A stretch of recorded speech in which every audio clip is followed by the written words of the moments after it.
결과보다 과정 속에서 주님을 의지하는 믿음을 허락하여 주시옵소서. 아멘. 쉬는 시간에도 무기력에 빠지지 않게 하시고 주님과 동행하는 삶의 리듬을 회복하게 하여 주시옵소서. 아멘. 이제 곧 신학기를 맞이합니다.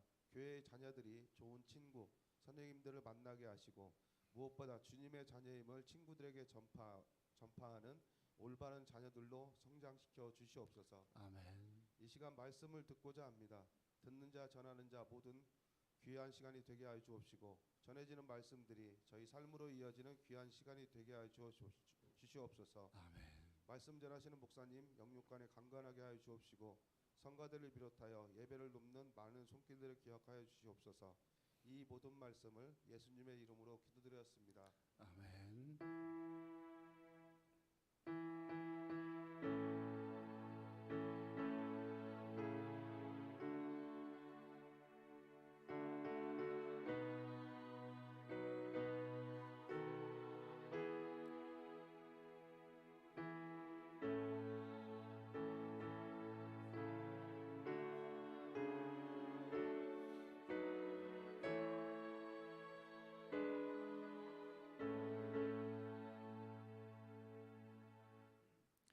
하나님 말씀 보겠습니다. 시편 26편 1절부터 8절까지 보겠습니다.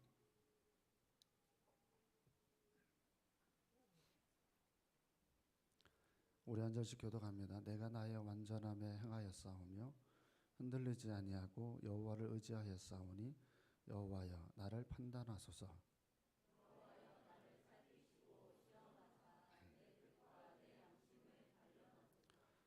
주의 인자하심이 내 목전에 있나이다. 내가 주의 진리 중에 행하여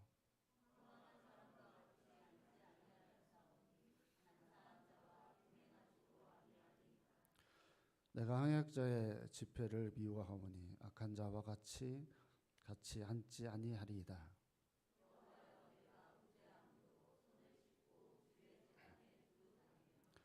감사의 소리를 들려주고 주의 기이한 모든 일을 말하리이다.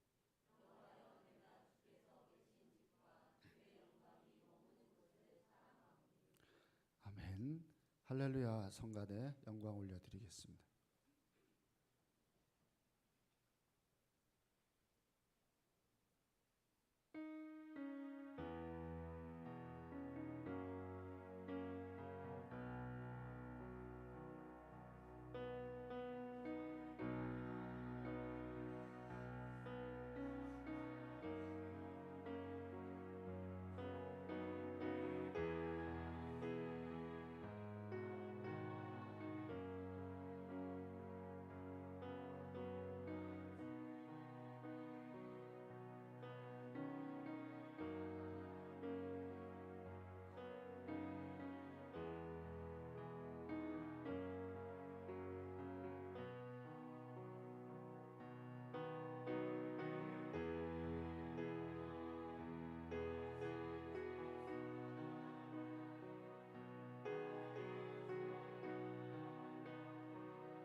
아멘. 기도하겠습니다.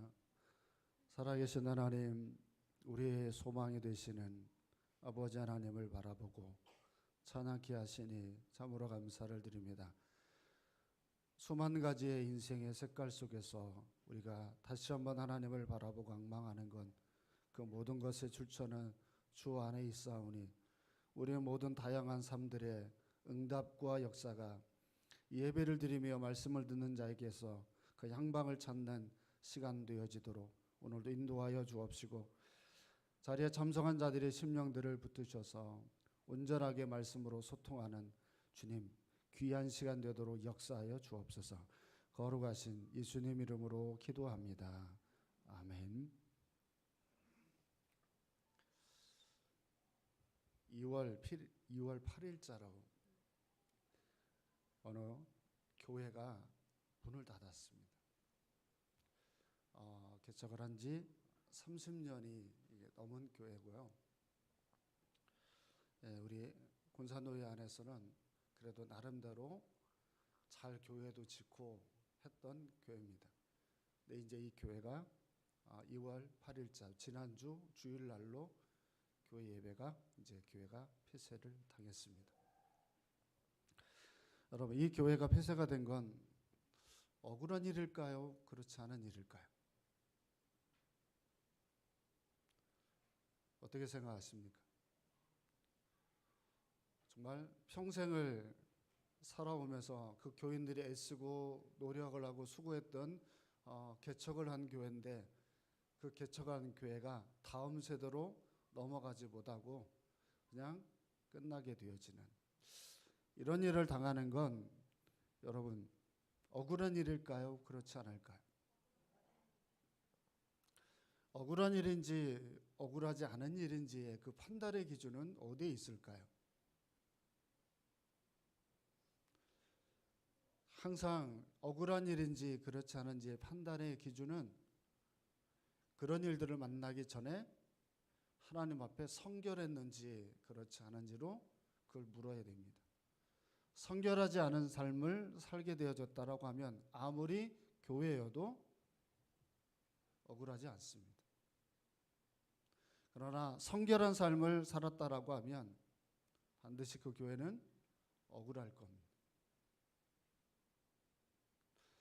여러분, 우리가 인생을 살아가는 페이지에는 시편에서 인생의 다양한 얘기들이 지금 오고 가면서 우리에게 얘기를 할 때 우리에게 던지시는 질문이 뭐냐면, 이런 일을 만나든 저런 상황을 만나든 네가 내 앞에서 어떤 사람이냐 라고 하는 질문을 던집니다.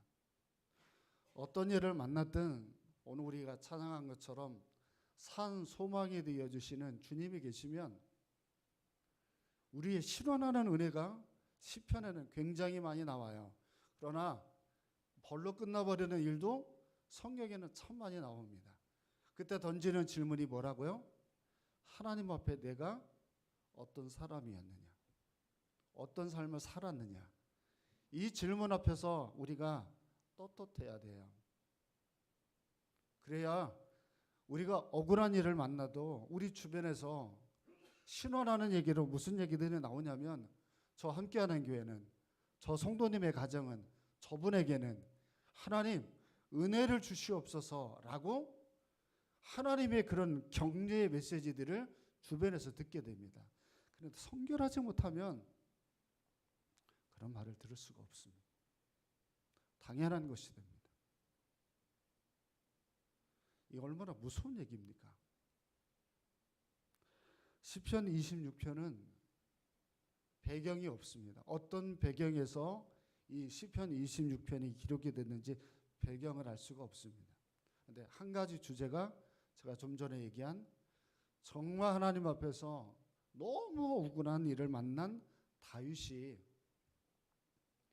나 좀 봐주세요 라고 하나님 앞에 자기를 드러내서, 제가 이런 일을 겪고 이런 말을 제가 들어야 되는지 한번 저를 봐주세요 라고 고백하는 내용이 시편 26편입니다. 하나님 앞에서 다윗이 자기가 어떤 삶을 살고 있는지를 적나라하게 보여주는데, 이 말씀을 우리 다 설교를 듣고 나서 반드시 자기 자신에게 질문을 던져야 됩니다. 내가 겪고 있는 일이 있는데 이게 당연한 건지 억울한 건지.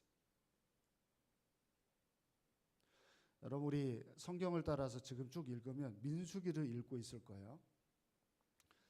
레위기하고 민수기를 읽어보면 제사를 배웁니다. 목사님 성경 읽다가 슬럼프에 빠집니다.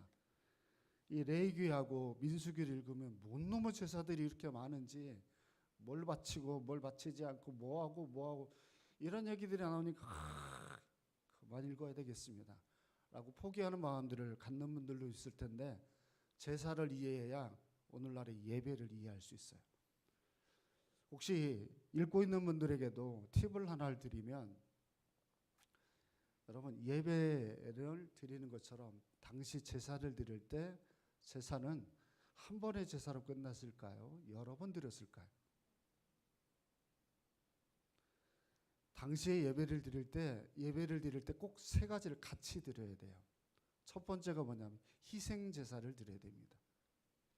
희생 제사는 무슨 제사냐면 내가 지은 죄를 동물이 대신 지고 죽는 제사가 희생 제사입니다. 이것이 의미하는 게 뭐냐면 우리가 예배를 드리러 나오면 일주일 동안 우리가 했던 삶들을 하나님께 회개하는 그 회개의 의미를 갖는 게 희생 제사입니다. 두 번째 무슨 제사를 드리냐면 화목 제사를 드립니다. 화목 제사를 드리면 양을 갖다 바치면서 이제 하나님 저하고 관계를 회복해 주옵소서라고 드리는 게 화목 제사입니다. 화목제라고 돼 있죠, 성경에. 그러니까 예배를 드리면서 두 번째는 화목 제사를 드려요. 세 번째 드리는 제사가 속건제라는 제사를 드립니다. 속건제의 제사는 뭐냐면 제가 지난 주일을 안 지켰습니다. 제가 하나님 이걸 잘못했습니다. 속건제사를 드리면서 이제는 제가 그렇게 하지 않겠습니다라고 하는 제사를 드리는 게 속건제입니다. 그러니까 우리식으로 얘기하면 적용이죠. 그러니까 오늘날로 예배하면 예배는 세 가지 요소가 다 들어가야 됩니다. 첫 번째가 뭐겠어요? 희생제사가 들어가야죠. 뭡니까? 정말 하나님 앞에 나와서 내가 나의 잘못됨을 고백하는 회개함이 있어야 됩니다. 두 번째는 내가 그걸 진정으로 회개하지 않으면 여러분은 이 예배에서 누구하고 화목이 이루어지지 않나요? 하나님하고 화목이 이루어지질 않습니다.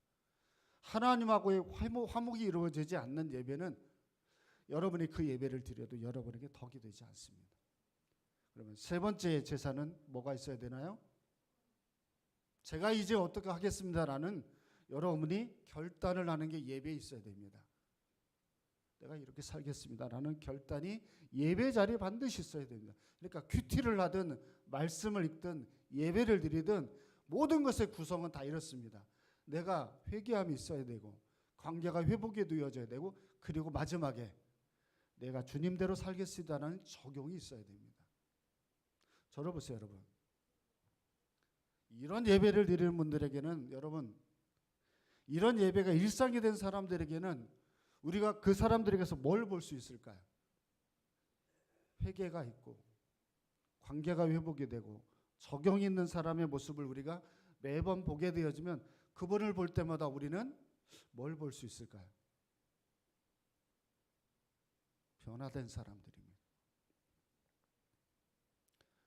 회개하고 자기 삶을 바꿔서 적용함이 있으면 그 뉘우침이 그 삶에서 나타나는 온전함은 사람의 변화를 보게 만드는 게 그게 예배입니다. 예를 들어 봅시다. 신약 성경에 진짜 말도 안 되는 추접한 인간으로 꼽을 때 창녀를 꼽습니다. 창녀가 주님을 만나고 예배합니다. 눈물을 흘리면서 콧물을 흘리면서 제가 다시 주님께로 돌아가겠습니다라고 회개의 속건제사를 드립니다. 그리고 그 여인은 몸을 파는 여인으로 다시는 삶을 살아내지 않게 됩니다. 이게 여러분 그 회개에서 예배를 통한 결단과 적용이 삶의 변화를 일으키니 이 여인이 구성이 된 가정이 얼마나 행복할까요? 지난 날까지 자기 엄마가 몸을 파는 여인이었다라고 하면 이제는 그렇지 않은 자기 어머니를 만나게 되니 그게 얼마나 복입니까? 세리가 돈밖에 몰랐던 자기 아버지인 마태가 예배함으로 하나님을 만나게 되고 그의 인생의 퍼포먼스에는 이제는 돈밖에 모르는 인간이 아닌 다른 삶을 살아내는 아빠의 모습을 보입니다. 그 아빠의 모습을 본 자녀들이 얼마나 행복할까요? 예배는 이런 겁니다. 예배를 드리고 불행합니까? 예배를 드리는 우리가 정말 예배를 드리지 않는 저 사람들하고 우리하고 같습니까? 다릅니까?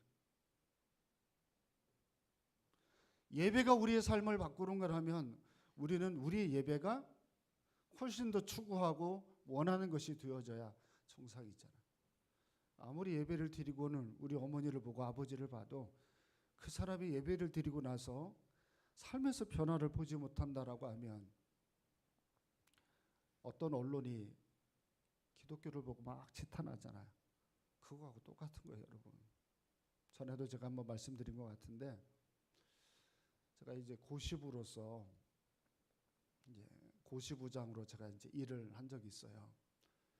근데 이제 어느 이제 교회 가서 이게 교육을 이렇게 하는데 질문을 제가 꼭 합니다. 무슨 질문을 제가 꼭 하냐면 장로님 되실 분들에게 질문을 해요. 장로님 되실 집사님들 가정에서 집사님을 보고 정말 신앙생활을 열심히 하고자 하는 마음이 듭니까? 안 듭니까? 제가 이 질문을 해요. 그러면 막 이렇게 저저리 주저리 막 해가지고 변명을 내시는 분들이 있어요. 제가 지금은요 이런데요 저런데요 아직 제 자녀가 교회를 안 다닙니다. 전에는 다녔었는데요 이제는 그렇잖아요. 막 이렇게 저렇게 핑계를 대는데 어떤 분들은 네 목사님 정말 감사하게도 우리 자녀들이 같이 신앙생활하는 걸 좋아하고요 교회 가는 걸 좋아합니다. 이렇게 말하는 분들이 있습니다. 저는 거기서 그렇게 얘기합니다. 참 귀한 삶을 산다고. 저는 이 질문을 고시복원하면서 꼭 매년 1년에 2번씩 질문을 면접을 볼 때 제가 합니다. 제가 왜 이 질문을 하는지를 기억하셔야 됩니다. 그 많은 예배를 드리는데 왜 그 많은 예배를 드리는 그 부모의 모습을 자녀가 보고 교회를 안 다닐 결정을 내릴까요? 이거 여러분 헛짓하는 거잖아요. 우리가 드린 예배가 내 자녀가 더 이상 교회를 안 다니고 싶은 마음을 갖게끔 만들었다라고 하면 우리가 드린 예배는 헛된 짓입니다. 차라리 하지 않는 게 낫지 않겠습니까? 그런 사람들의 가정에 생기는 우울함들은 여러분 벌을 받아도 싼 일이 아닐까 우리가 생각해 볼 수 있잖아요. 자, 억울한 일을 만난 다윗이 우리와 어떻게 다른지를 보겠습니다. 1절입니다. 자, 시작.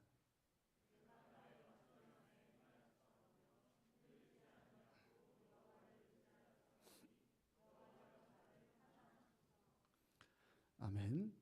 자, 내가 나의 완전함을 행하였사오니. 자, 시편 26편은 진짜 어떻게 보면 정말 재수 없는 시입니다.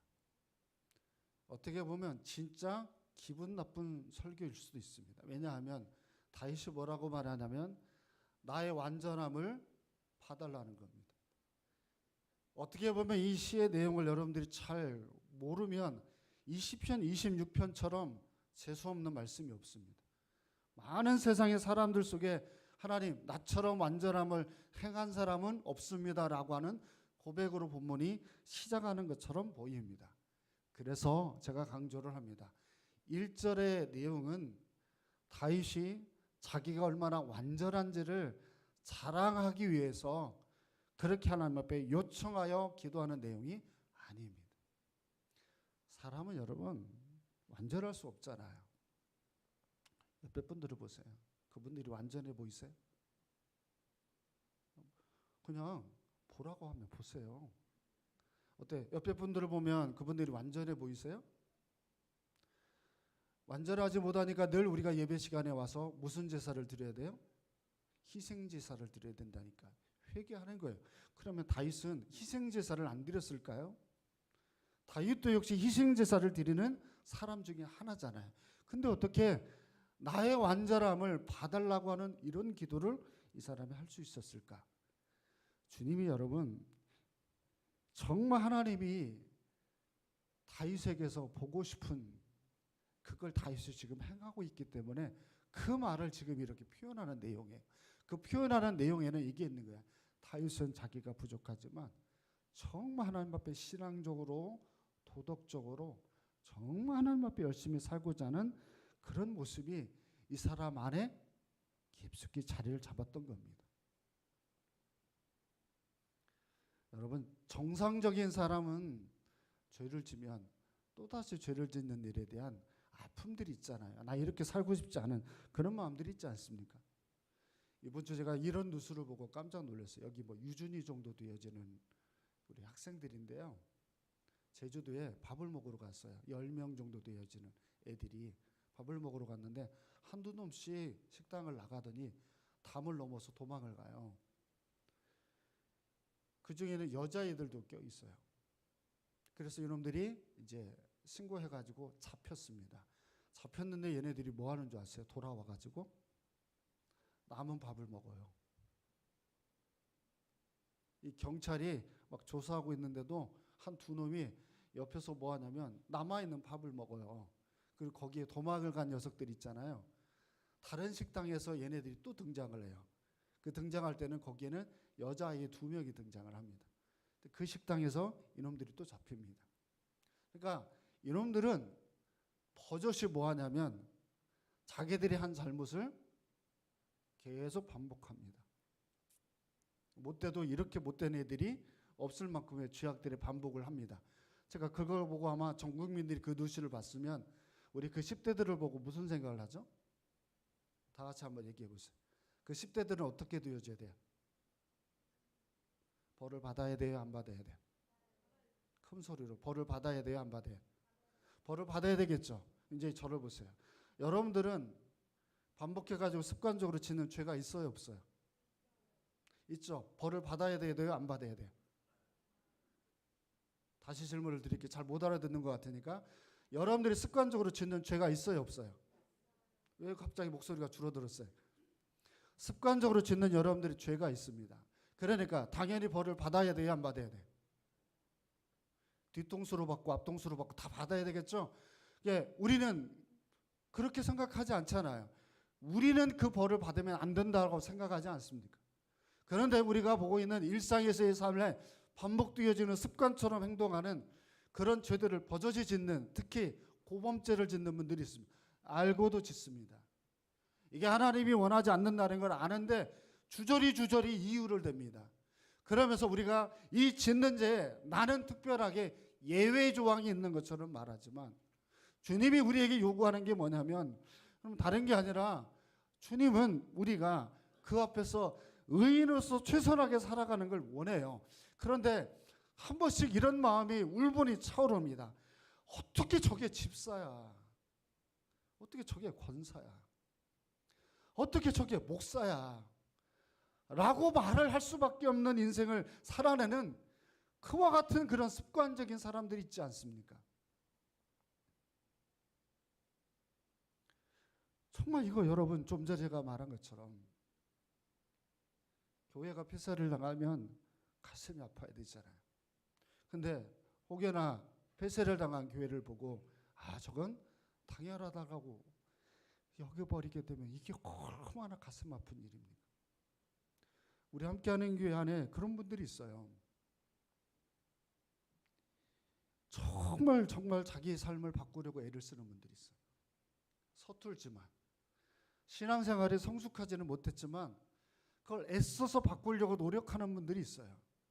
그러다가 연약해서 실수하는 분들, 주님 그 사람들 뭐라고 하지 않습니다. 하나님이 애초에 우리에게 요구한 건 완전함이 아니에요. 하나님이 우리에게 원하는 건 내가 그렇게 살고자 하는 몸부림이지 나에게 완벽함을 하나님이 단 한 번도 우리에게 요구하지 않습니다. 그런데 우리에게서 보고자 하는 메시지의 핵심의 포인트는 우리가 너무 습관화되어져 버리고 당연하게 하나님 앞에 내가 짓는 죄에 대한 이유와 핑계를 내어져 가는 그와 같은 모습들이 너무 많아요. 2절은 더 기가 막힌 얘기를 합니다. 읽어보겠습니다. 시작.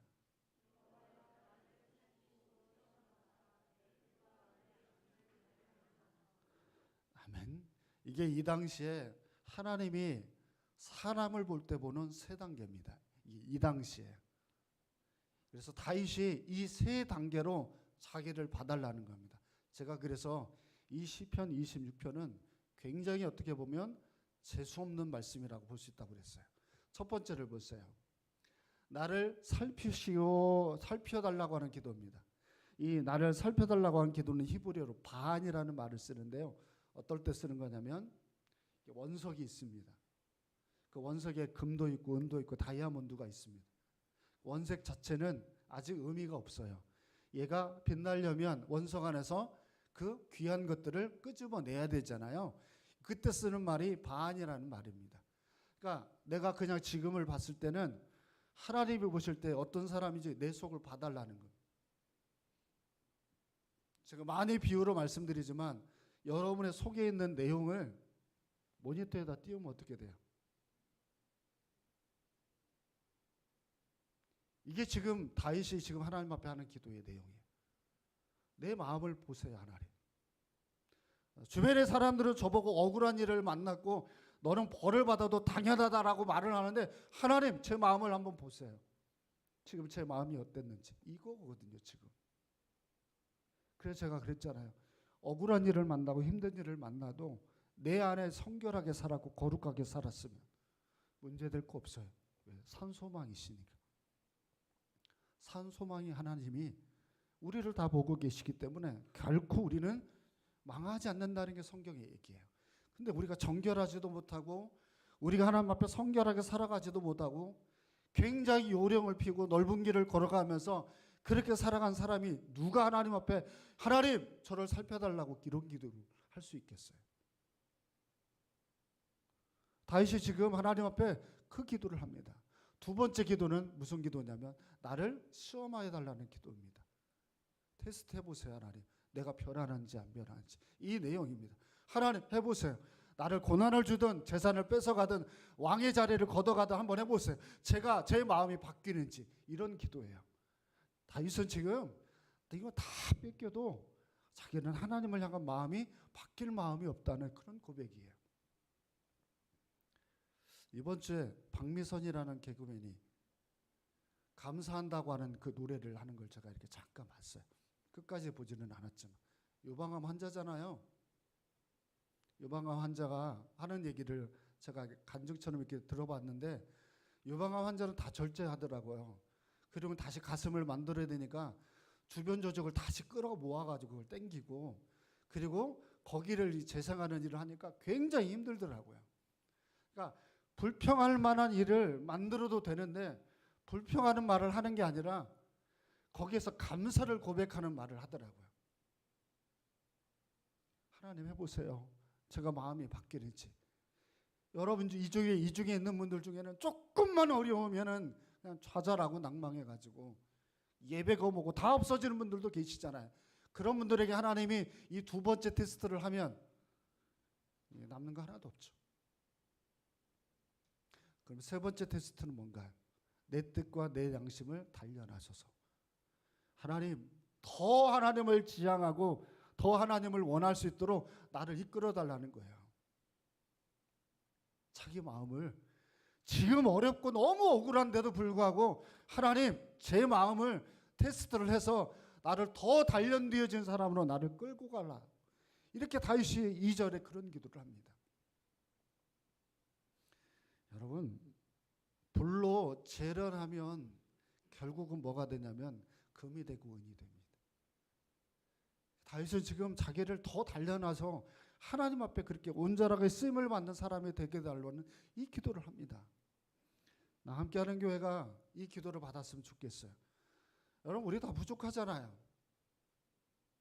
더 하나님 앞에 우리가 매달려서 하나님 고쳐지고 바뀌어져서 쓰임받는 인생이 되게 달라고 우리는 다윗처럼 기도했으면 좋겠어요. 자꾸 우리가 한국교회의 모습을 닮아가지 않았으면 좋겠어요. 한국교회는 기복사상이 너무 강해요. 하지 않으면서 받으려고만 합니다.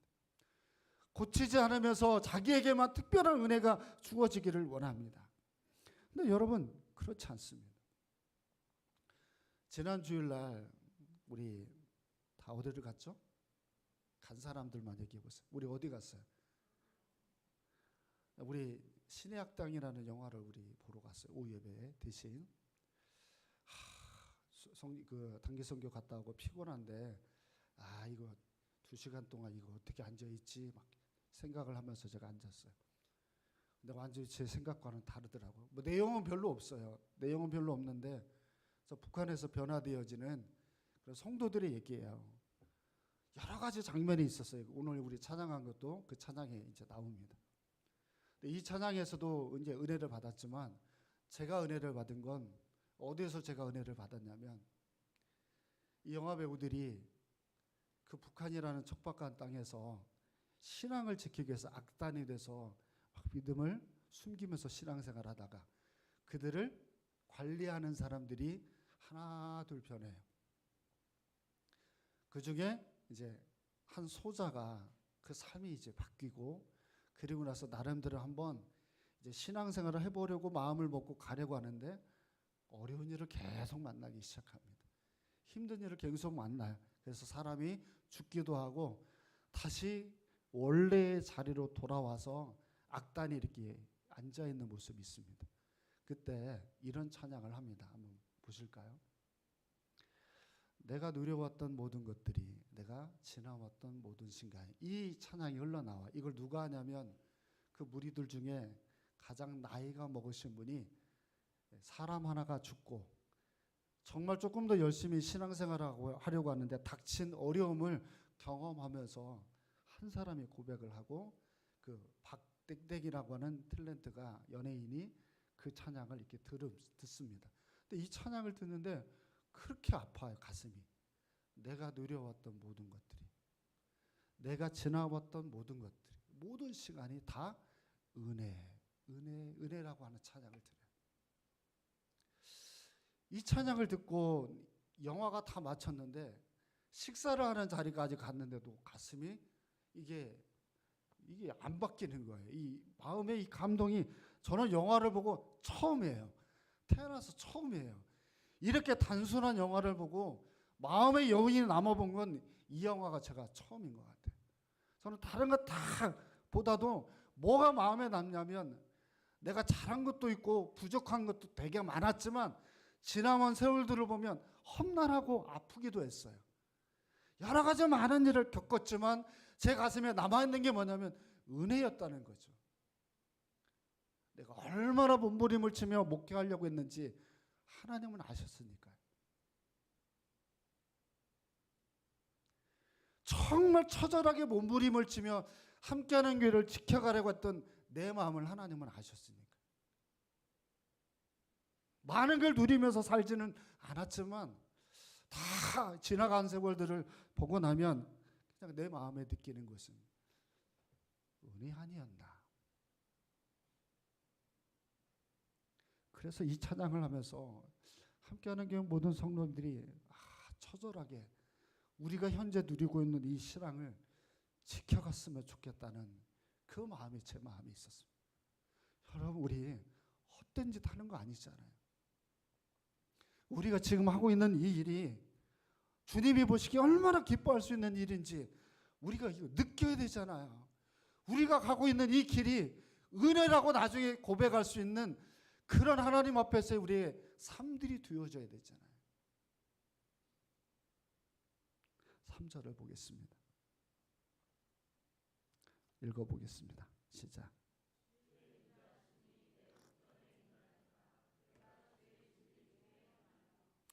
아멘. 억울하고 너무 힘든 일을 경험하고 있는데도 다윗은 뭐라고 말하냐면 주의 인자심이 내 목전에 있습니다. 이렇게 고백합니다. 이게 무슨 얘기일까요? 주의 인자심이 내 목전에 있나이다. 이 말이 은혜였습니다라는 말이에요. 지금 억울해요. 근데 나는 하나님 따르고 사는 게 너무나 좋고 내가 살아가는 이유는 진리를 지키는 것이 내 삶의 우선의 순위이기 때문에 설령 내가 이 길을 걸어가다 잃어버린 것들이 많아도 나는 이 길을 걸어가는 것에 은혜라고 고백하는 내용이 3절의 내용입니다. 제가 서울의 한 큰 교회가 목사 아들에게 교회를 세습을 했습니다. 이 목사님은 아버지 덕분에 목회를 물려받고 이분은 어려움을 모를 거예요.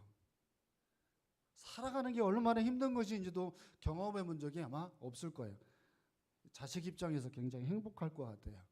출발을 하면서 젊은 나이인데 저보다 훨씬 젊은데 뭐 한두 명 모이는 것도 아니고 몇천 명 모이는 교회를 본인이 이제 했으니 뭐 엄청나게 굉장히 많은 것들을 이제 누리고 살 거예요. 아마 이분은 몸부림을 치면서 목회하는 게 뭔지를 아마 모를 거예요. 아마 절규를 하듯이 매일 하나님 앞에 은혜가 무엇인지를 아마 구하는 것도 아마 느낌을 모를 거예요. 저는 그런 얘기들을 여러분들이 아마 방송에서 많이 들을 거예요. 아버지가 물려준 게 이 자녀에게 여러분 축복일까요? 어떻게 생각을 하세요? 자녀는 축복이라고 생각하고 굉장히 많은 화려한 것들을 아마 누리고 살 텐데 그분을 보면서 저는 저게 축복일까라는 생각을 해봐요. 여러분 신앙생활을 하면서 다 모든 걸 누리고 살 수 없어요. 다 여러분 누리지 않아도 여러분 정말 믿는 사람이 살아가면서 다 누리지 못해도 거기에서 채워지는 하나님의 은혜라는 게 여러분 우리가 노래가 되고 찬양이 되고 삶의 고백이 되는 게 훨씬 가치고 의미가 될 수 있어요. 근데 세습을 하신 분들은 그걸 내가 누려보지를 못해요. 그래서 이게 얼마나 처절한지 뭐 저를 만나서 경험하신 분들은 아시겠지만 목사님이 뭔가를 잘 못 버려요. 교회 것들을. 제가 이렇게 다 못 버리는 이유가 여러분 왜 그렇죠? 이게 얼마나 소중한지를 아는 거예요. 그래서 어떤 분들이 저한테 이렇게 말을 하면 정말 엄청 마음에 이 빈정이 상해요. 이 삼각교회가 의미 없는 것처럼 이 건물이 주어진 것이 의미가 없는 것처럼 더 좋은 것을 원하고 얘기하는 것들을 보면 억장이 무너져요. 이거 하나하나 쌓아가는데 27년이 걸렸어요. 정말 소중한 거 하나 모아서 예배를 드리는데 27년이거든. 이 모든 것들은 다 은혜의 현장들이에요. 이 모든 것들이 있는데 이걸 내가 매일 볼 수 있는 이게 얼마나 저에게는 기쁨이고 은혜가 되는지 얼마나 행복한지 몰라요. 근데 이게 되게 의미 없는 것처럼 여기 보세요. 이 벽돌무늬 여기 이완규 집사님이 했잖아요. 여기 온풍기 하신 분도 있고 여기 강대상 하신 분도 있고 여기 조명하신 분도 있고 이거 다 뭐예요? 성도들이 삶에서 뛰어나듯이 모두 헌신했던 삶의 흔적들이잖아요. 이 모두 다 은혜 아닙니까? 우리가 이 모든 것들을 누릴 수 있었던 것은 여러분 우리가 하나님이 원하는 것들을 추구하니 추구하는 자에게 주시는 복입니다. 그래서 다윗은 이런 사람하고는 어울리지 않겠다 고백을 합니다. 4절입니다. 4절 시작.